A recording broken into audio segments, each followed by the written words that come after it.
ಪೂಜಾ ಹೆಗ್ಡೆಗೆ ಕರ್ನಾಟಕದ ಕನೆಕ್ಷನ್ ಹೇಗೆ ಬಂತು? ಎಲ್ರಿಗಿರೋ ಪ್ರಶ್ನೆ ಅದೇ. ಓಕೆ, ಎಲ್ಲರಿಗೂ ಪಡು ಕನ್ನಡ TV ಯೂಟ್ಯೂಬ್ ಚಾನಲ್ಗೆ ಸುಸ್ವಾಗತ ಅಂತ ಹೇಳ್ತೇವೆ.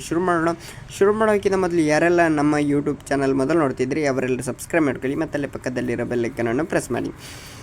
ಪೂಜಾ ಹೆಗ್ಡೆ ಅವರು ಇತ್ತೀಚೆಗೆ ಕನ್ನಡ ಸಿನಿಮಾಗಳ ಬಗ್ಗೆ ಮಾತನಾಡಿದ್ದರು. ಹೌದು, ಪೂಜಾ ಹೆಗ್ಡೆ ಅವರು ತಮ್ಮ ಕುಟುಂಬದವರು, ಅದರಲ್ಲೂ ಪಾಲಕರು ಕನ್ನಡ ಸಿನಿಮಾ ಮಾಡುವಂತೆ ಒತ್ತಾಯ ಹೇರುತ್ತಿದ್ದಾರೆ ಎಂದಿದ್ದಾರೆ.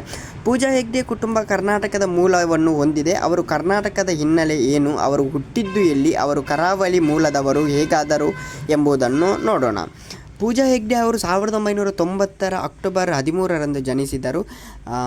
ಅವರು ಮಹಾರಾಷ್ಟ್ರದ ರಾಜಧಾನಿ ಮುಂಬೈನಲ್ಲಿ ಜನಿಸಿದರು. ಅವರ ತಂದೆಯ ಹೆಸರು ಮಂಜುನಾಥ್ ಹೆಗ್ಡೆ, ಅವರು ಕ್ರಿಮಿನಲ್ ವಕೀಲರು. ತಾಯಿ ಲತಾ ಹೆಗ್ಡೆ, ಅವರು ಉದ್ಯಮಿ. ಪೂಜಾ ಹೆಗ್ಡೆಗೆ ಕರ್ನಾಟಕದ ಹಿನ್ನೆಲೆ ಬೆಳೆಯಲು ಅವರ ಕುಟುಂಬವರೇ ಕಾರಣ. ಮಂಜುನಾಥ ಹಾಗೂ ಲತಾ ಹೆಗ್ಡೆ ನಮ್ಮ ರಾಜ್ಯದ ಉಡುಪಿಯವರು. ಅವರು ಮುಂಬೈನಲ್ಲಿ ಸೆಟಲ್ ಆಗಿದ್ದಾರೆ. ಮಂಜುನಾಥ ಸಹೋದರರ ರಿಷಬ್ ಹೆಗ್ಡೆ ಅವರು ಸರ್ಜನ್ ಆಗಿದ್ದಾರೆ. ಮಂಜುನಾಥ ಹಾಗೂ ಲತಾ ತುಳು ಮಾತನಾಡುತ್ತಾರೆ. ಈ ಕಾರಣಕ್ಕೆ ಪೂಜಾ ಹೆಗ್ಡೆ ಅವರಿಗೂ ತುಳು ಮಾತನಾಡಲು ಬರುತ್ತದೆ.